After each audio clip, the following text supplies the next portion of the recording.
মুস্তাফাকে আমরা সকলেই প্রেম ও ভালোবাসা করি, সকলেই ভালোবাসি, কিন্তু ভালোবাসার মধ্যে অনেক পার্থক্য বা ডিফেক্ট রয়েছে। কোনো ভালোবাসা হয় আপনার ভালোবেসে ধোঁকা দেওয়া হয়, কেউ আপনার ভালোবাসে জীবন সঙ্গী করার জন্য, কেউ ভালোবাসে আপনার যতটা নিজের চাহিদা মেটানোর জন্য, কেউ আপনার ভালোবাসে নিজের খোরাক মেটানোর জন্য, কিন্তু কেউ ভালোবাসে আপনার মৃত্যু পর্যন্ত। না ভালোবাসে না, এরকম হয় না? কেউ ভালোবাসে যে আপনার মজা নেওয়ার জন্য, কেউ ভালোবাসে তাকে আপনার ব্যবহার করার মতো বা ব্যবহার করার জন্য, আবার কেউ ভালোবাসে তাকে কি করে আপনার যে এলোমেলো ভালোবাসে, সঙ্গ দেয় আবার কখনো হটে যায় আবার সঙ্গ দেয়। আর কেউ ভালোবাসে তাকে আপনার জীবন পর্যন্ত আপনার ভালোবাসে। কিন্তু আজিজানে মুহতারাম, নবী মুস্তাফাকে সকলেই ভালোবাসি, এই ভালোবাসার মধ্যে অনেকটা ডিফেক্ট রয়েছে। কেউ ভালোবাসে আপনার নিজের মতো করে, কেউ ভালোবাসে আপনার নিজের ছেলের মতো করে, কেউ ভালোবাসে বিবির মতো করে, কেউ ভালোবাসে পাড়া প্রতিবেশীর মতো করে, কেউ ভালোবাসে নিজের মতো করে। কিন্তু কুরবানজান মুসলমান আহলে সুন্নাত ওয়াল জামাত তারা ভালোবাসে জিজ্ঞাসা করা হলো, ও মুসলমান তোমরা বলো কতটা ভালোবাসো? হাদিসের ভাষায় রাসূল পাক জানিয়ে দিলেন, আন আনাস রাদিয়াল্লাহু তাআলা আনহু ওয়া قال رسول الله صلى الله تعالى عليه وسلم لا يؤمن احدكم حتى اكون احب اليه من ولده وولده والناس اجمعين। বলে ইয়া রাসূলুল্লাহ গো হুজুর, আপনার আমার বাবার চাইতে বেশি ভালোবাসি, মায়ের চাইতে বেশি ভালোবাসি, ছেলের চাইতে বেশি ভালোবাসি, বিবির চাইতে বেশি ভালোবাসি, পাড়া প্রতিবেশীর চাইতে বেশি ভালোবাসি, মায়ের চাইতে বেশি ভালোবাসি। ইয়া রাসূলুল্লাহ, আপনাকে আমার জীবনের চাইতে বেশি ভালোবাসি। সুবহানাল্লাহ। ইয়া রাসূলুল্লাহ, তো ভালোবাসা আপনার এতটা ভালোবাসি যে আপনার জন্য জীবনকে উৎসর্গ করতে দ্বিধাবোধ করব না। যে সমস্ত সাহাবী রাসূল জীবন দিয়েছে তারা আপনার শাহাদাতের আপনার বরণ মৃত্যুবরণ করেছে। কোরআনে পাক বললেন, ওয়ালা তাকুলু লিমান ইয়াকতালু ফি সাবিলিল্লাহি ওয়া ইয়াউ ওয়ালাকিন্না তাশরুন। যারা আল্লাহর রাস্তায় শহীদ হয়ে গিয়েছে, যারা নবী মুস্তাফাকে ভালোবাসার পরে জীবনকে উৎসর্গ করেছে, নিজের গর্দানকে উড়িয়ে দিয়েছে, তারা অবশ্যই হলো জান্নাতি জান্নাতি। সুবহানাল্লাহ। এবারে আসুন নবী মুস্তাফাকে যে ভালোবাসি, কয়েকটি নুকতা সমাপ্ত। আপনার আমাদের সুদূর চতুর্বেদী আপনার রাজমহল ঝাড়খণ্ড থেকে আপনার আগত তিনাকে আপনার নিয়ে আসা হলো, এবং তারপরে আপনার মুরারই ধিতুরা আপনার দুইজন যে আমাদের আকাঙ্ক্ষিত বহিরাগত আপনার বক্তা তিনারা উপস্থিত হয়ে গেছে। ইনশাআল্লাহ অল্প সময়ের মধ্যে তিনারা আপনার উপস্থিত হয়ে যাবে। এবারে আসুন যে নবী মুস্তাফা আমরা কি করি, মায়ের কদমে ঝুঁকি, মায়েকে আপনার সালাম করি, পিতাকে সালাম করি, তারা সমস্ত মানুষ আপনার রেসপেক্ট করি। আমি আমার গুরুকে বা উস্তাদকে রেসপেক্ট করি, সম্মান করি। আজিজানে মুহতারাম, গুরু আপনার কি করবে, আমার মাথায় হাত বুলাবে, মাকে সম্মান করব, চুম্বন দিবে, পিতাকে সম্মান দিব, চুম্বন দিবে, ভাইকে সম্মান দিব, চুম্বন দিবে। আজিজানে মুহতারাম, তো সমস্ত দুনিয়াতে একটা ভালোবাসার কানেকশনে জড়ানোর পরে যদি চুম্বন পাওয়া যায়, টাকা পাওয়া যায়, ভালোবাসা পাওয়া যায়, বলে ইয়া রাসূলুল্লাহ, আপনার প্রতি যদি মহব্বতে জড়িয়ে যায়, ভালোবাসায় জড়িয়ে যায়, আপনার কদমে যদি ঝুঁকে যায়, কি লাভবান হব? ইয়া রাসূলুল্লাহ, নবী মুস্তাফা আমার বলে, ও দুনিয়াবাসী তোমরা শোনো, সাহাবে রাসূল ঝুঁকেছিল, জান্নাতি হয়েছে, তোমরাও একবার আমার মতি মহব্বতে জড়িয়ে যাও, আমার ইশকে সাগরে ডুবে যাও, আমার মহব্বতে ডুবে যাও।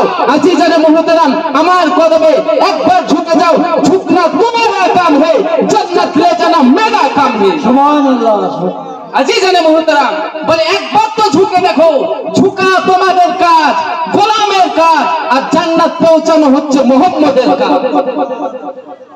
আজিজানে মুহতারাম, যে তোমরা একবার হচ্ছে নবীর কদমে ঝুঁকে যাও, তো ঝুঁকা তো হচ্ছে কি মুহাম্মদের গোলামের কাজ হবে। আর নবী মুস্তাফারও তো কিছু কর্তব্য থাকবে। আর নবী মুস্তাফা আমার বলে জান্নাত লিয়ে যাওয়া হলো আমার কর্তব্য। তবে প্রথমে ঈমান রাখতে হবে, ঈমান রাখতে হবে। ঈমান কি জিনিস আগে বুঝতে হবে। না দেখা জিনিসকে বিশ্বাস করার নামই হলো আপনার ঈমান। আর আমল হলো যে সমস্ত জিনিসগুলোকে দেখা যায়, নামাজ, রোজা, দান, খায়রাত দেখা যায়, এগুলোকে বলা হয় আমল। এবার আসুন শর্ট ভাষায় বোঝায় ঈমানটা কি। যে আমি আসলাম, আমি আমার হচ্ছে শিক্ষককে, আপনার প্রধান অতিথিকে নিয়ে আসলাম, নিয়ে আসার সময় যদি বলি ওই জায়গাতে একটা দুর্ঘটনা হয়েছে, ওটাকে বিশ্বাস করার জন্য আমাকে আগে বিশ্বাস করতে হবে। আমি ফাজলামু করি কি করি না, ইয়ার কি করি কি করি না, আমি মিথ্যার হচ্ছে বলি কি বলি না, যদি আমার প্রতি আপনার বিশ্বাস থাকে যে হ্যাঁ এটা ভালো, তাহলে আপনি বিশ্বাস করবেন ওখানে অ্যাক্সিডেন্ট হয়েছে বা দুর্ঘটনা হয়েছে। তো প্রথমে আপনার কাকে বিশ্বাস করতে হবে? যে আপনার আসলো তো সমস্ত বিশ্বাস করব, ফেরেশতাকে মণ্ডলীকে বিশ্বাস করব। আচ্ছা বলুন, ফেরেশতা আছে এটা খবরটা কে দিয়েছে? নবী মুস্তাফা শিখিয়েছে। কবরে আযাব হয়, নবী আমার সংবাদ দিয়েছেন। যে জান্নাত আছে, নবী আমার পয়গাম পৌঁছেছেন। আজিজানে মুহতারাম, তো কবরকে আগে বিশ্বাস করার আগে নবীকে বিশ্বাস করুন, কবরে আযাবকে বিশ্বাস করার আগে নবী মুস্তাফাকে বিশ্বাস করুন, জাহান্নামকে বিশ্বাস করার আগে নবী মুস্তাফাকে বিশ্বাস করুন, হাউজে কাউসারকে বিশ্বাস করার আগে নবী মুস্তাফাকে বিশ্বাস করুন। কারণ ঈমানের ঈমান হলো আমার নবী মুস্তাফা। সুবহানাল্লাহ, সুবহানাল্লাহ। ঈমানের ঈমান হলো আমার নবী মুস্তাফা। এবার আসুন যে নুকতা হলো আপনার যে ঝুঁকা তো আমাদের কর্তব্য। কাল কিয়ামতের মেহসারে যদি নবীর প্রতি মহব্বতে জড়াতে পারি, ভালোবাসার কানেকশনে যদি বাঁধনে আপনার বেঁধে নিতে পারি, নবী মুস্তাফা কাল কিয়ামতের মেহসারে হাতকে ছিটিয়ে দিবে, বলে চলে এসো কারা আমার উম্মত রয়েছে, কারা আমার হচ্ছে গুনাহগার রয়েছে। কাল কিয়ামতের মেহসারে আপনার ছিটিয়ে দিবে। আর তখন কারা যাব? তখন ভালোবাসার আপনার বাঁধনে টান দিবে একটা ভালোবাসাতে। যদি ভালোবাসা দূরত্ব হয়, ছায়াতে আসতে পারবো। যদি মহব্বত আপনার দূরত্ব হয়, আসতে পারবো, কাছে আসতে পারবো না। কাল কিয়ামতের মেহসারে পয়গম্বর নবী আমার হাত ছিটানোর পরে দাঁড়িয়ে থাকবে, ও আমার গুনাহগার উম্মত উম্মতি তোমরা শোনো, আমার উম্মত তোমরা শোনো, আজকে বিপদে পড়েছো। তোমার নবী মুস্তাফাকে দুনিয়াতে ভালোবেসেছিলে, নবীর জন্য জানকে উৎসর্গ করার জন্য প্রস্তুত ছিলে, জানকে কুরবান করার জন্য প্রস্তুত ছিলে। তোমরা দুনিয়াতে নবীর জন্য নিজের জীবনকে উৎসর্গ করার জন্য তৈরি ছিলে। আজকে আমি নবী মুস্তাফা, আমারও কর্তব্য রয়েছে, হাতকে ফিরিয়ে দিলাম। যে আজকে হচ্ছে যে এত তাড়াই তাড়াই করার জন্য, যে আজকে এতটা উত্তপ্ত, তোমরা আমার ছায়াতে চলে এসো। সমস্ত উম্মত গুলো, আমরা গুনাহগার গুলো কি করব? নবীর কানেকশনের কারণে উপস্থিত হয়ে যাব। সুবহানাল্লাহ। এবারে আসুন যে নবী মুস্তাফার প্রতি যে আমরা নামাজগুলো পড়ি, নামাজে যদি আপনার বলে আশরাফ আলী থানভী আপনার লিখছে, নামাজে যদি আপনার নবী মুস্তাফার খেয়াল আসে, ও নামাজ বাতিল হয়ে যাবে। নামাজে নবী মুস্তাফার খেয়াল আসার চাইতে চোপায়া জানোয়ার অর্থাৎ গরু ছাগলের খেয়াল আসা হলো উত্তম। নবীর খেয়াল আসার চাইতে চোপায়া জানোয়ারের খেয়াল আসা হলো উত্তম। এটা হলো আশরাফ আলী থানভী দেওবন্দের লেখা। কিতাবটার নাম আকাইদে উলমায়ে দেওবন্দ। এই কিতাবের মধ্যে তিনি লিখছেন যে নবী মুস্তাফার নামাজে খেয়াল আসার চাইতে চোপায়া জানোয়ারের খেয়াল আসা হলো উত্তম। কিন্তু আলহামদুলিল্লাহ আহলুল সুন্নাত ওয়াল জামাতের আকীদা হলো যে নবী মুস্তাফার খেয়াল যদি নামাজের মধ্যে চলে আসে, কারো যদি আপনার নবী মুস্তাফার যদি নামাজের অবস্থায় খেয়াল চলে আসে, ও নামাজটা আপনার কবুল হয়ে গেছে। সুবহানাল্লাহ। ও নামাজটা আল্লাহ পাকের দরবারে কবুলিয়তের চান্সটা বেশি হয়ে যায় আরো। কারণ নবীকে যদি সালাম না জানা হয়, নামাজ হবে না। আজিজানে মুহতারাম, তো নবী মুস্তাফার প্রতি ইশক ও মহব্বতে আমরা ডুবতে চাই। কারণ হচ্ছে কোন মানুষ আজকে আপনার সাধারণ মানুষ আপনার কি করি, সমুদ্রে ডুবতে চাই। সাঁতার জানি না আমি, যদি সমুদ্রে নামি মারা যাব না? যদি কোনো ব্যক্তি আপনার যতই সাঁতার জানুক বা সাঁতারই জানি না, কোনো ব্যক্তি যদি আপনার সমুদ্রে নামে ও বাঁচবে, কিন্তু যদি ডুবুরি নামে আপনার বাঁচবে না? বাঁচবে, কারণ তার প্র্যাকটিক্যাল আছে। সমুদ্রে যাওয়া যাইতে আপনার তার হচ্ছে একটা প্র্যাকটিক্যাল করা আছে, বা সে যেতে পারবে, তার পাওয়ার আছে। কিন্তু আজিজানে মোহতারাম, নওজওয়ানদেরকে এখানে সতর্ক করতে চাই, নুকতাটা নওজওয়ানদের জন্য খাস করে, যে সমুদ্রে যাওয়ার জন্য তাকে ডুবুরি সাজা আপনার প্রয়োজন রয়েছে, তাকে ডুবুরি হওয়া শর্ত রয়েছে। কিন্তু ডুবুরি যদি না হয়ে সমুদ্রে যায়, বেঁচে ফিরবে না। এই নুকতার প্রতি আপনারা ফলো করুন। আজিজানে মুহতারাম, বলার উদ্দেশ্য এটাই, কোন ব্যক্তি যদি আপনার সাঁতার না জানা অবস্থায় সমুদ্রে যায়, ও কিন্তু জিন্দা ফিরতে পারবে না। আজিজানে মুহতারাম, কোন ব্যক্তি যদি সাঁতার হালকা জানে, যদি আপনার হচ্ছে সমুদ্রে যায়, সেই ব্যক্তি আপনার ফিরে আসতে পারবে না। কিন্তু যদি আপনার ডুবুরি আপনার সমুদ্রের বুকে যায়, ও কিন্তু ঠিকই ফিরে চলে আসবে। ও নওজওয়ান, আজকে জেনে রেখে দিন, কাল কিয়ামতের ময়দানে যে আজকে কোরআনের বিরুদ্ধে আমরা বলতে আছি নবী মরে গিয়েছে, নবী আমাদের মতো, আজকে কোরআন থেকে তোমরাও হাওয়ালা দিচ্ছ, নবী ইলমে গায়েব জানে না। আজকে শুনে রেখে দিন, তোমরা এমন একটা সমুদ্রে ডুবছো যে সমুদ্রের কোনো হচ্ছে সীমানা নাই, যে কোরআন পাকের মধ্যে একটা ডুব দিলে কি হয়ে যায়, ওখানে তো মারা যায়। আর এই কোরআন পাকের যদি আপনি অটুট বিধানে ডুব দেওয়ার পরে ভুল ব্যাখ্যা করে দেন, তো আপনার ঈমান থেকে খারিজ হয়ে যাবে, সুবহানাল্লাহ, সুবহানাল্লাহ। ঈমান থেকে বঞ্চিত হয়ে যাবে, সে ঈমান মারা যাবে।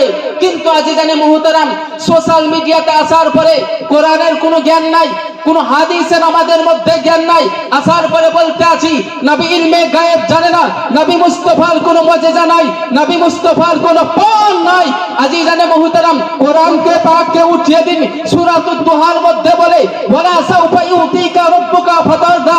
এ পয়গম্বর, এ আমার মাহবুব, শুনে রেখে দিন, কাল কিয়ামতের ময়দানে আমি আল্লাহ আপনাকে এতটা দেব, কাল কিয়ামতের ময়দানে রাজি ও খুশি করে দেব। সুবহানাল্লাহ, সুবহানাল্লাহ।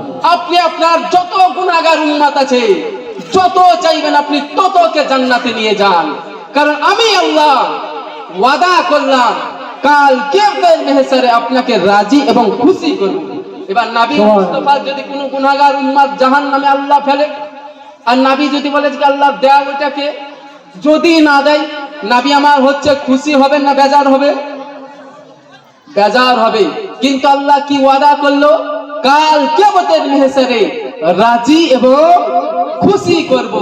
আজিজানে মুহতারাম, তো নবী মুস্তাফার প্রতি যদি আপনার মহব্বতে জড়াতে পারি, ভালোবাসায় যদি জড়িয়ে যেতে পারি, তা আমরা ইহকালে লাভবান, পরকালে লাভবান। এবার আসুন যে নুকতাগুলো আপনার কিছুটা আপনার নুকতা বলতে চাই। নামাজ, যে নামাজের মধ্যে সমস্ত মানুষই আপনার বিভিন্ন মুসলমান আমরা নামাজ পড়ি, কেউ হাত ছেড়ে, কেউ হচ্ছে যে যেভাবে আপনার পড়ি, নামাজ পড়ি। তার পূর্বে আপনার একটা মেসেজ দিতে চাই, যে সমস্ত মহিলারা আপনার মুফতি সাহেব এসছে, কিন্তু আমি আমার তরফ থেকে বলি, যে সমস্ত আপনার মহিলারা মাহে রমজান মাসে তারাবি জামাত সহকারে পড়ায়, ও মহিলারা আপনার জানছে যে আমরা হয়তো সওয়াবের কাজ করছি, কিন্তু আজিজানে মুহতারাম, তারা আসলে আপনার গুনার কাজ করছে। মহিলাদের জন্য জামাত সহকারে নামাজ পড়া হলো শরীয়তে আপনার বৈধ নয়, অবৈধ রয়েছে, গুনার কাজ। চাহে ঈদের নামাজ হোক, বকরা ঈদের নামাজ হোক, চাহে তারাবির নামাজ হোক, চাহে জুমার নামাজ হোক, এই বিষয় নিয়ে আমি যখন জলঙ্গিতে থাকি, আপনার অনেক আপনার বড় আপনার হচ্ছে তর্ক বিতর্ক, তো আমি সেই জায়গায় বলেছিলাম দাঁড়ানোর পরে, তোমাদের যদি কোনো আলেম থাকে ডাকতে পারো, আমি অধম গুনাহগার একাই দাঁড়িয়ে আছি আহলুল সুন্নাত ওয়াল জামাতের পক্ষ থেকে, তোমরা যদি প্রমাণ করতে পারো মহিলাদের জন্য জামাত করা বৈধ রয়েছে, আমি এটা নিজে মেনে নিব এবং এটাও আমি এলান করতে প্রস্তুত রয়েছি। তো মহিলারা তারাবির নামাজ বাড়িতে পড়বে একা একা। ছদে দ্বিতীয় বিষয় হলো ছদে নামাজ পড়ে। গরমের টাইমে ছাদে আপনার খোলামেলা ছাদে আপনার নামাজ পড়ে। মহিলাদের জন্য আপনার হুকুম হয়েছে ওয়াকরনা ফি বুয়ুতিকুন্না ওয়ালা তাবাররুজনা তাবাররুজাল জাহিলিয়া। ও নারী জাতেরা, তোমরা বেপর্দা ঘোরাফেরা করিও না। যেই রকম হচ্ছে জাহিলিয়াতের যুগে বেপর্দা ঘোরাফেরা করতো, তো ওয়াকরনা ফি বুয়ুতিকুন্না ওয়ালা তাবাররুজনা তাবাররুজাল জাহিলিয়া, তোমরা জাহিলিয়াতের মতো খোলা মেলা হচ্ছে কি তোমরা বেড়াবেড়ি করিও না, ঘোরাঘুরি করিও না। ততএব ছাদে যখন নামাজ পড়বে, কোন পুরুষের যদি নজর তার দিকে চলে যায় আর হাওয়াতে যদি তার হচ্ছে রন্নাটা বা কাপড়টা হিলে যায়, তার যদি শরীরের কোনো অঙ্গ দেখা যায়, সেটা আপনার গুনাহ হবে না, তার জন্য আপনার সওয়াবের কাজ হবে। যদি আপনার মহিলারা ছাদে পড়তে চায়, তো তাদের জন্য হুকুম হলো পর্দা অর্থাৎ ঘেরাও করে দেওয়া কাপড় দিয়ে, খোলামেলা নয়। কারণ আল্লাহ রাসূল বলে, মহিলা তোমার যদি হচ্ছে ঘরের ভিতরে জায়গা থাকে তো বারান্দায় নামাজ পড়তে আসিও না, যদি ঘরে না থাকে বারান্দায় থাকে তো বারান্দা বাদ দিয়ে আঙিনাতে নামাজ পড়িও না। পর্দার স্বরূপ তাদেরকে আপনার ঘোষণা করা হয়েছে। তাসুন নামাজ শব্দের অর্থ হলো যে নামাজ আল্লাহ তাবারক ওয়া তাআলা আমাদেরকে বললেন যে কি তোমরা নামাজ পড়ো। নামাজের জন্য আমরা সুন্দরভাবে আপনার কি করি, দাঁড়িয়ে যাই। দাঁড়িয়ে যাওয়ার পরে আপনার কি করি, দুইজন ফেরেশতা আছে আমাদের সম্মুখে।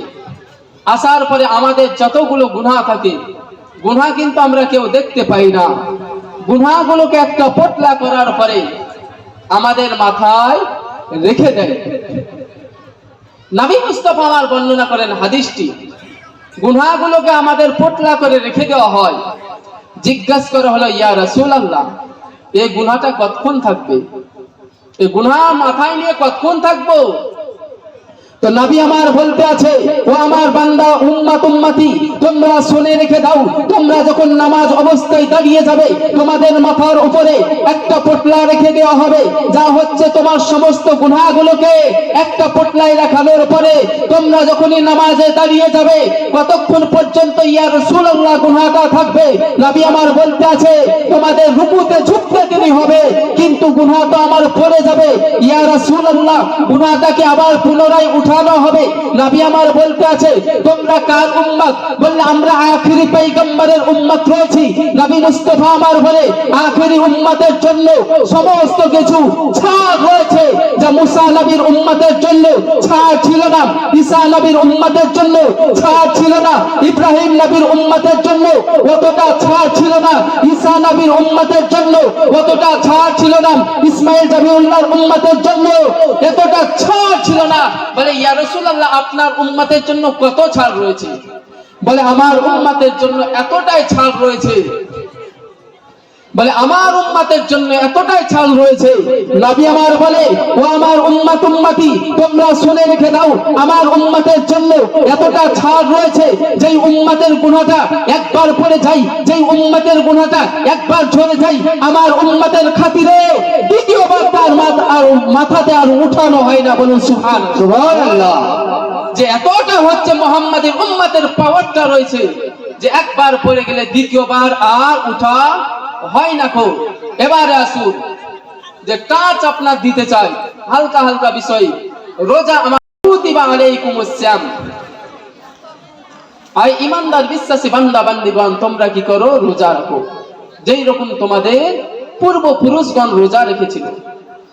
এখানে আপনার হচ্ছে ভালোভাবে বুঝবেন, ইয়া আইয়ুহাল্লাযীনা আমানু, আল্লাহ পাক সমস্ত মুসলমানকে কিন্তু ফলো করেন নাই। ইয়া আইয়ুহাল্লাযীনা আমানু, আমানু দিয়ে ডাকছে ঈমানদার গুলোকে। যারা ঈমানদার আছো তারা কি করো? রোজা রাখো। যারা বেঈমান আছো রোজা রাখিও না। কিন্তু আজিজানে মুহতারাম, আমানু, যে তোমরা ঈমান আনো বা ঈমানদার, তোমরা কি করো? রোজা রাখো।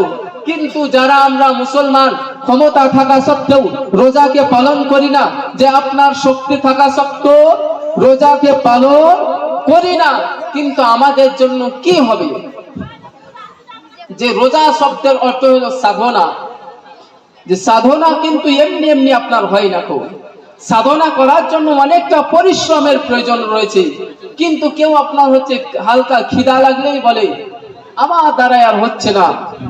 কিন্তু ব্রাদার, আপনি আমাকে বোকা বানাতে পারেন, সমস্ত দুনিয়ার মানুষকে বোকা বানাতে পারেন, কিন্তু আপনার স্রষ্টা, আপনার মালিক, আমার মালিক রব্বে কাইনাতকে কিভাবে বোকা বানাবেন?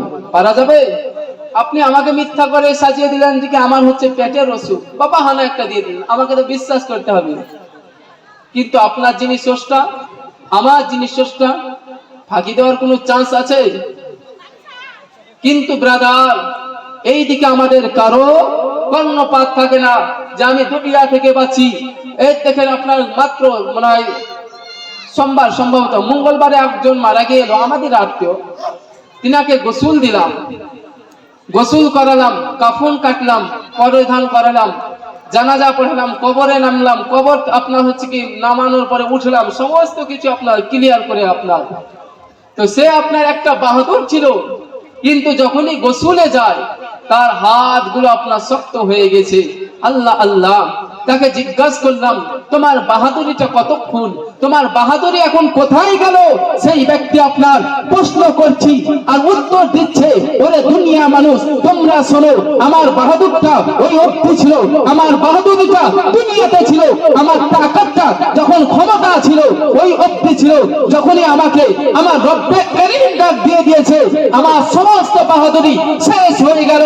যখন আমি তাকে জিজ্ঞাসা করলাম যে তোমাকে এই দিকে ঘোরাচ্ছি কিন্তু ওই দিক হওয়ার ক্ষমতা কেন নাই? বলে আজকে আমার হচ্ছে সমস্ত পাওয়ার হচ্ছে ছিনিয়ে নিয়েছে।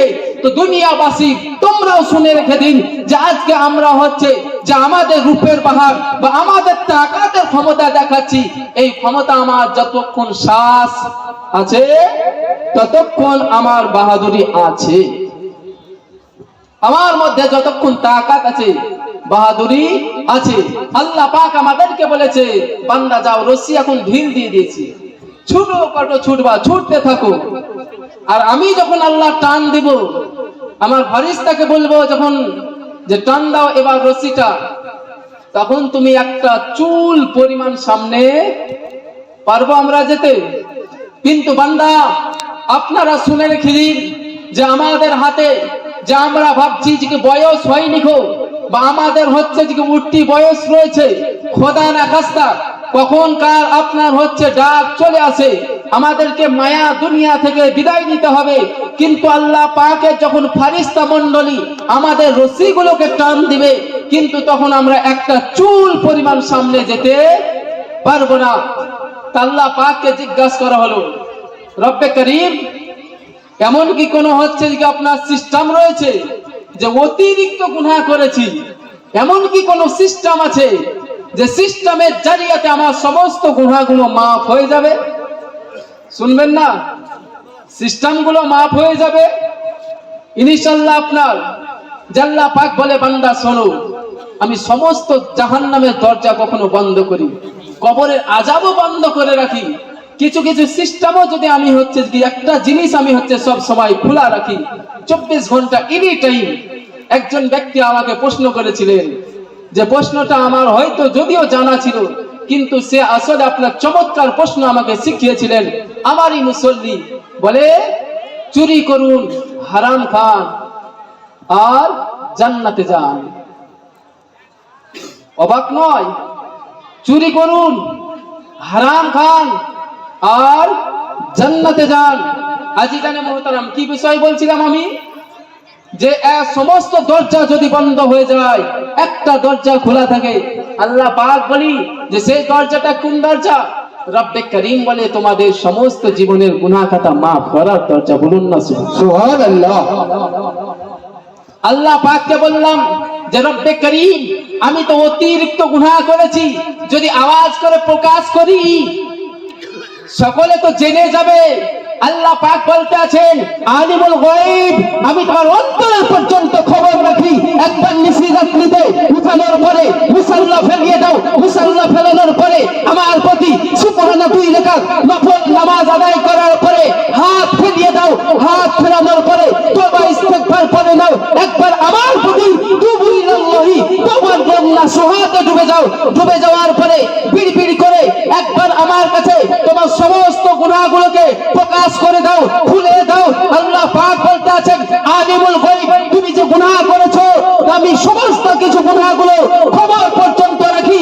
একবার মুখে শুধু মিনমিন করে আওয়াজ করে দাও, আমি আল্লাহ তোমার আওয়াজ করতে দেরি হবে, কিন্তু রব্বে কারীমের রহমত থেকে তোমার গুনাহ মাফ করতে দেরি করব না। সুবহানাল্লাহ। একবার শুধু একবার আমার কাছে কি করো, প্রকাশ করে দাও মিনমিন করে। নিশি রাত্রিতে তুমি তোমার বিবি আছে, লজ্জা লাগছে সেখানে নামাজ পড়তে, হয়তো নিশি রাত্রিতে চুপি চুপি উঠে যাওয়ার পরে আস্তে আস্তে 2 রাকাত নামাজ পড়ে দাও।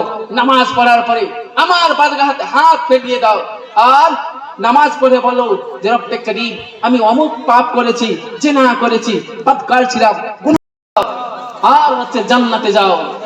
আমি প্রশ্নটা আপনার, যাই হোক তিনা আপনাকে হচ্ছে শিখিয়েছেন আমাকে, তো বলে যে আপনি কি করুন, চুরি করুন, অর্থাৎ নিশি রাত্রিতে ছেলে থেকে, বিবি থেকে, বাপ থেকে লুকিয়ে লুকিয়ে একবার হচ্ছে যে ছুপিয়ে যান, ওযু করার পরে মুসাল্লাটা বিছিয়ে দিন। বলুন সুবহানাল্লাহ, সুবহানাল্লাহ।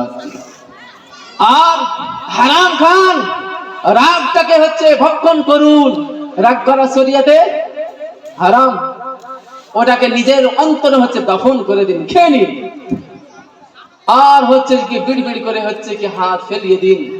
তার মধ্যে আপনার রমজান মাসে আপনার কিছু স্পেশালি রাত্রি আসছে, 21 রাত্রি, 23 রাত্রি, 25, 27, 29। এই 5টি রাত্রি হলো লাইলাতুল কদরের রাত্রি। যে কোনো একটি রাত হলো লাইলাতুল কদরের রাত্রি। আর এই রাতগুলোতে আপনার কি হয়, আল্লাহ পাকের বারগাহে বেশি বেশি দোয়া কবুল হয়। সুবহানাল্লাহ, সুবহানাল্লাহ। তো আমাদের কর্তব্য কি হবে, যে আমরা নিজেকে অহংকার বা ফখর করছি, এই ফখর থেকে আমাদেরকে হচ্ছে বঞ্চিত থাকতে হবে। যে ফখর করাটা বড় হচ্ছে অন্যায়, যে ফখর থেকে সরে আসুন। কারণ যদি আমরা ফখরে আপনার হচ্ছে অহংকারে আপনার কি হয়, শেষ হয়ে যাবে। তো রাসূল পাককে জিজ্ঞাসা করা হলো, ইয়া রাসূলুল্লাহ, ইয়া হাবিবাল্লাহ, হুজুর গো, আপনাকে কতটা ভালোবাসবো, আপনার প্রতি কতটা মহব্বত রাখবো। কোরআনে পাক আপনার বলতে আছেন, কোরআনে পাক সূরাতুল আহজাবের মধ্যে, যে বনি ইসরাইলের পরে সূরা, যে সূরা কাহাফ, যে কাহাফের মধ্যে 7 জন ব্যক্তি আপনার ছিল, যে তারা হচ্ছে রাজার থেকে আপনার চলে গিয়েছিল। কোরআনে পাক শোনাচ্ছি, 7 জন ব্যক্তি কোরআনে আপনার হচ্ছে কি বেধর্মী আপনার হচ্ছে কি রাজা ছিলেন, অত্যাচারে 7 জন আপনার মুসলমান ব্যক্তি ছিল, চলে গেছে। যাওয়ার পরে একটা গুহাতে আশ্রয় নিয়েছে। আশ্রয় নেওয়ার পরে অনেক দিন ঘুমানোর পরে আপনার হচ্ছে উঠলেন। উঠানোর পরে আপনার কোরআনে পাক বলতে আছেন যে 7 জন ব্যক্তি আপনার আসহাবে কাহাফে জান্নাতি ছিল। জান্নাতি আল্লাহকে রাজি ও খুশি করার উদ্দেশ্যে একটা কুত্তা বসেছিল ওই গেটে আপনার পহরাদার হিসাবে। লম্বা ঘটনা, কুত্তা বসেছিল। আল্লাহ পাক বলে যে কি যাও কুত্তা তুমিও জান্নাতি হও। সুবহানাল্লাহ, সুবহানাল্লাহ। সমস্ত কুত্তা জাহান্নামী। আমাদের কোরআন বলতে আছে আসহাবে কাহাফের কুত্তা হচ্ছে জান্নাতি। আল্লাহ পাককে জিজ্ঞাসা করলাম, রব্বে করিম, এটা কেমন বিচার, এ কেমন করে তোমার কুত্তা জান্নাতি হতে পারে? আল্লাহ পাককে জিজ্ঞাসা করলাম, রব্বে করিম বলতে আছেন, আল্লাহ পাক বলতে আছেন, ও বান্দা বান্দি তোমরা শুনে দেখাও, যে কোন কোরআনকে হচ্ছে যদি তোমরা শোনো, একজন কুত্তাকে তোমরা দেখার পরে ফাইসালা করিও না, সামনে একটু ভিতরে ঢুকে যাও। ভিতরে ঢুকানো হলো, ঢুকার পরে দেখতে আছি 7 জন আবেদ ব্যক্তি যেন আল্লাহ আল্লাহর প্রেমে যেন ফেদা হয়ে রয়েছে, আল্লাহ আল্লাহ ধ্যানে যেন মগ্ন হয়ে রয়েছে। এই মতো অবস্থায় আমি জিজ্ঞাসা করলাম, রব্বে করিম গো, 7 জন ব্যক্তি না হয় তোমার আল্লাহ জিকির করছে, তোমার আজগার করছে, তোমার প্রেমে ফেদা হয়ে রয়েছে, তোমার নামাজ পড়ছে, তোমার ইবাদত করছে, তোমার বندگی করছে, তাসবিহ তাহলিল করছে, কিন্তু রব্বে করিম গো, এই কুত্তা কি করছে?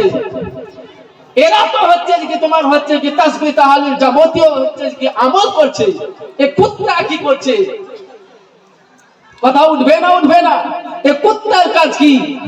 রব্বে করিম বলতে আছে, ও জগৎবাসী বান্দা বান্দি তোমরা শোনো, একজন আমি আল্লাহ পাক যে হচ্ছে রহমান, আমি হচ্ছে রহিম, আমি হচ্ছে দয়ালু, যার মধ্যে দয়ার কোনো সীমাবদ্ধ নাই, যার মধ্যে মায়ার মধ্যে কোনো সীমাবদ্ধ থাকে না। আমি আল্লাহ পাক ওই 7 জন ব্যক্তিকে তো জান্নাতি ঘোষণা করলাম, কিন্তু আমি আল্লাহ পাক আমি আমার রহমতের দৃষ্টিতে আমি আমার মায়া দিয়ে দেখলাম যে 7 জন ব্যক্তিকে জান্নাতি ঘোষণা করব, 7 জন ব্যক্তিকে জান্নাতি এলান করব, কিন্তু 7 জন ব্যক্তির জান্নাতের চৌকাঠে বসা কুত্তাকে আমি জাহান্নামী করব। এটা আল্লাহ পাকের দেওয়ারা হতে পারে না, কারণ আমি আল্লাহ পাক 7 জন ব্যক্তিকে যদি জান্নাতি এলান করতে পারি তো জান্নাতীদের চৌকাঠে বসা কুত্তাকে জান্নাতি এলান করতে পারি। সুবহানাল্লাহ, সুবহানাল্লাহ। 7 জনকে তো জান্নাতি ঘোষণা করলাম, কিন্তু 7 জনকে যে পাহারা দিচ্ছে, চৌকাঠে বসে আছে, তো তাদেরকে জান্নাতি করব, আর চৌকাঠে পাহারাদার করছে তাকে জাহান্নামী করব। এটা হচ্ছে রব্বে করিমের দরবারে হতে পারে না। তো রব্বে করিম আমাদের কি কোনো ইনাম রয়েছে, আমাদের কি কি উপহার রয়েছে? আল্লাহ পাক বলে আমি হচ্ছে দুনিয়ার বুকে শেষ পয়গম্বরকে পাঠালাম, আমার শেষ মাহবুবকে পাঠালাম, শেষ নবী মুস্তাফাকে পাঠালাম। তোমরা তার হচ্ছে কদমে একবার ঝুঁকে যাও, তার হচ্ছে কি তোমরা বারগাহতে একবার ঝুঁকে যাও, তোমরা তার হচ্ছে ছায়াতে একবার নত হয়ে যাও, তোমরা নবী মুস্তাফার কদমে একবার মাথাটা ঝুঁকিয়ে দাও, তোমরা নবী মুস্তাফার পায়ের তলে পা মোবারকে মাথা ঝুঁকিয়ে দাও, তো ঝুঁকানা তোমারা কাম है আর জান্নাত ले जाना মুস্তাফা কি কাম। সুবহানাল্লাহ। তোমরা একবার ঝুঁকে দেখো, তোমরা যে ঝুঁকবা, ঝুঁকা তো তোমাদের কর্তব্য, আর আমি নবী মুস্তাফা জান্নাতে নিয়ে যা আমার কর্তব্য। এবারে কোরআনে পাক রাসূল আদমকে সিজদা করার জন্য আল্লাহ পাক বলতে আছেন ইদ কুলনা লিল মালাইকাতু লিতুসজুদু লি আদম ফাসাজাদা ইল্লা ইবলিস আবা ওয়াস্তাকবারা ওয়া কানা মিনাল কাফিরিন। আল্লাহ পাক হচ্ছে সমস্ত আপনাকে বানানোর পরে সমস্ত ফারিস্তা মণ্ডলীকে ডাক দিলেন। ডাক দেওয়ার পরে বলতে আছে যে ফারিস্তা মণ্ডলী লিতুসজুদু লি আদম ফাসাজাদা, তোমরা কি করো? আদমকে সিজদা করো। সমস্ত আপনার কি করলেন? ফারিস্তা মণ্ডলী সিজদা করেছিলেন, একজন করেননি। জানেন না সবাই? নাম কি? ইবলিস। ইল্লা ইবলিস আবা ওয়াস্তাকবারা ওয়া কানা মিনাল কাফিরিন। আল্লাহ কি করলেন? তাকে এলান করলেন কাফের বলে ঘোষণা করে দিলেন। আজিজানে মুহতারাম, ইবলিস সিজদা করে লিখো, কিন্তু সমস্ত আপনার ফারিস্তা মণ্ডলী সিজদা করলো আদমকে। এদিকে আসুন ক্লিয়ার করে আসি। ফারিস্তা মণ্ডলীকে জিজ্ঞাসা করলাম, আল্লাহ পাককে জিজ্ঞাসা করলাম, রব্বে করিম তুমি কি বাস্তবে আদমকে সিজদা করালে? তুমি কি বাস্তবে আদমকে হচ্ছে সিজদা করার জন্য ঝুঁকালে? আল্লাহ পাক বলে দুনিয়াবাসী আমি আদমকে আসলে ঝুঁকিয়েছি তো আদমকে, কিন্তু আদমকে আসল উদ্দেশ্য নয়, আসল উদ্দেশ্য ছিল মুহাম্মাদি রাসূল পাকের নূরে নবুয়ত ছিল, সেই জন্য তাজিম করার জন্য ঝুঁকিয়েছিলাম। এবারে আসুন, তো ইবলিস কি হলো? আপনার শয়তান হয়ে গেল, মালাউন হয়ে গেল, জান্নাত থেকে জাহান্নামী হয়ে গেল। তো এবারে আসুন লাস্ট নুকতা, এই বিষয় বলেই সমাপ্ত আপনার বক্তা আসলো বলে আপনার। এবারে আসুন, একজন ব্যক্তি আপনার নুকতার দিকে ভালোভাবে আপনার ধ্যান দিন। একটি বাতাস বইছে, আপনার বাতাস বইতে বইতে এতটা বেগে ঝড় আসছে, যে ঝড় এত বেগে বইছে যে একটা যেন ধরেন যে কি আপনার এই দিকে ফলো করুন, যে একটা ঝড় বইছে, ঝড়ে ধরুন কি এই বট গাছটা উপড়ে গিয়েছে।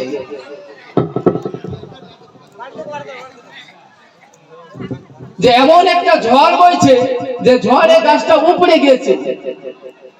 উপড়ে যাওয়ার পরে জিজ্ঞেস করা হচ্ছে, সকালবেলা আপনার একজন হচ্ছে সাদা সিধা মানুষ আসছে, ভালোভাবে বুঝুন।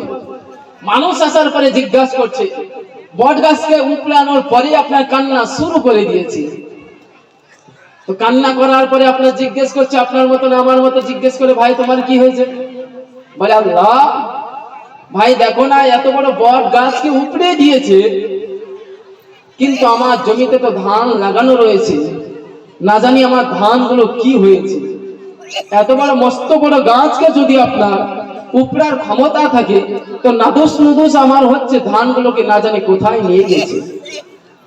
আল্লাহ পাক রব্বে করিমকে জিজ্ঞাসা করলাম, আল্লাহ কথা তো ঠিকই বলছে, তুমি যদি এত একটা আস্ত বড় গাছকে উপড়াতে পারো, নারে তাকবীর, আল্লাহু আকবার। नारे तकबीर, नारे निसालत, मसला के आला हजरत, गौस का दामन, ख्वाजा का दामन, रेजा का दामन, जनाब हजरत अल्लामा मौलाना मुफ्ती मोहम्मद अनवरुल हुसैन चिश्ती चतुर्वेदी, जनाब हजरत मौलाना मुफ्ती मोहम्मद अनवरुल इस्लाम चतुर्वेदी साहेब, नारे तकबीर, नारे निसालत, मसला के आला हजरत।